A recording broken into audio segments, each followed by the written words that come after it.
La question des modèles est une question difficile parce que ça suppose qu'il y ait un accord sur quel est le modèle dominant actuellement.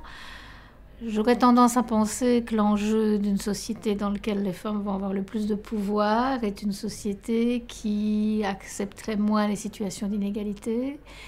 qui serait beaucoup plus sur une question de l'intérêt collectif et pas uniquement de l'intérêt particulier, et sur une question de partage des ressources et de partage des bénéfices.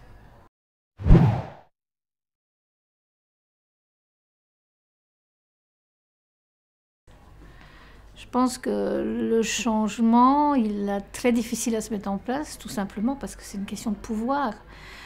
Je pense qu'il y a un certain nombre de personnes qui ont par ailleurs actuellement les positions de pouvoir, qui tirent énormément d'avantages de la situation actuelle et des règles du jeu actuel. Et donc elles n'ont en gros pas du tout intérêt à ouvrir les règles du jeu et à changer les règles du jeu, puisque ça va les menacer dans leur position de pouvoir et qu'ils vont être obligés quelque part de partager le pouvoir qu'ils ont. Et alors il y a aussi bien entendu le poids des représentations, des stéréotypes et des préjugés, mais je pense qu'il ne faut vraiment pas négliger la question du partage du pouvoir.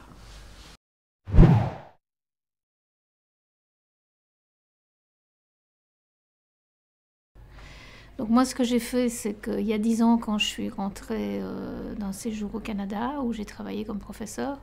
j'ai décidé de créer un centre de recherche dans mon école de gestion qui travaillait sur l'égalité homme-femme et la diversité en gestion des ressources humaines, donc comme pratique de gestion. Et à l'époque, j'étais la première et la seule au niveau francophone à insérer ce thème dans une école de gestion. Et donc ce qu'on a fait, c'est beaucoup d'activités de sensibilisation, beaucoup de publications, beaucoup de forums, beaucoup de moments d'échange pour travailler sur les gains d'une politique de gestion de la diversité et sur ce que l'entreprise peut gagner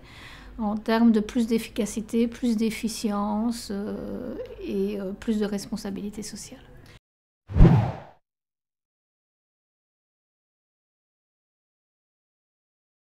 Je pense qu'une des choses intéressantes avec Jump, c'est que ça joue beaucoup sur la question de la visibilité des femmes